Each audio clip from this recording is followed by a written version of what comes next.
Czech Prime Minister Andrej Babiš's populist party loses grip on power in nail-bitingly close election. Andrej Babiš's ANO party was edged out by the narrowest of margins by the two opposition coalitions trying to unseat him, according to the Czech Statistical Office, with 100% of the votes counted. The center-right alliance Spolu won the most votes with 27.79% of the ballots, followed by Babiš's ANO party with 27.12%, and the centrist PirStan coalition on 15.62%, according to a tally of votes on the Statistical Office's website. While Babiš's party ANO won the most votes of any single party, it does not have any clear path to a majority after Saturday's vote. "We are the change. You are the change," Spolu coalition leader Petr Fiala said Saturday, claiming victory before a cheering crowd. The leader of the PirStan coalition, Ivan Bartas, said talks with Spolu on the possibilities of forming a new government would likely begin on Saturday.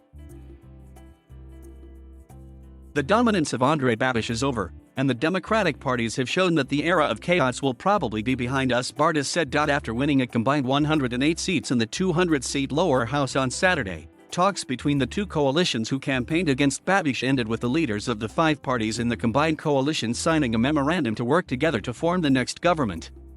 The memorandum was a challenge to President Miloš Zeman, who has said prior to the election that he would choose the leader of the single party with the largest vote count, and not any coalition, to form the next government. Addressing a news conference in Prague, Fiala said what is fundamental is that according to the Constitution of the Czech Republic, the government must command a majority in the lower house. "Let's expect that everyone will respect the constitutional customs, the will of the voters, and soon come to the conclusion that those who have a majority of the votes and the will to form a government will have a chance to create it," Fiala added. A new government would distance the Czech Republic from populist parties in Hungary and Poland, which have increasingly come under fire for rolling back European Union democratic values. If the results stand, they would mean that for the first time since the end of one-party rule in Czechoslovakia's 1989 Velvet Revolution and the subsequent split with Slovakia in 1993, members of the successor to the Communist Party would not be represented in Czech parliament. During the election, Babiš, once dubbed the Czech Trump by some local media outlets because of his past business empire and populist leanings, campaigned heavily on an anti-immigrant and Eurosceptic platform.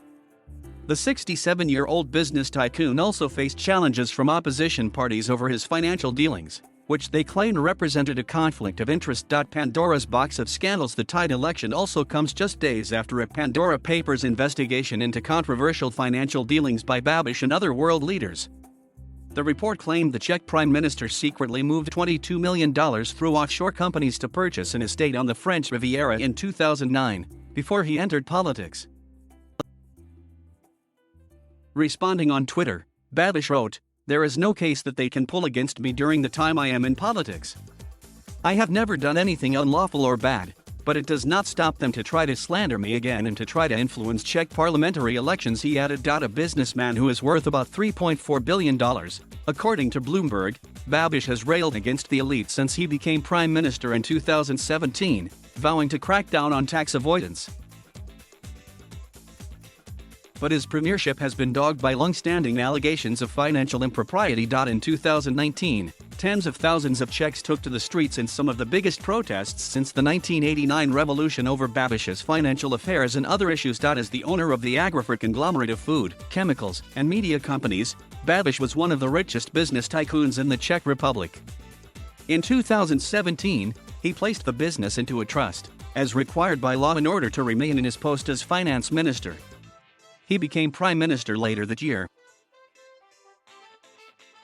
But a European Commission audit later found Babiš breached conflict of interest rules over his control of trust funds linked to agri-food. Babiš rejected the findings, saying the audit was manipulated and artificially induced by professional snitches from the ranks of opposition parties.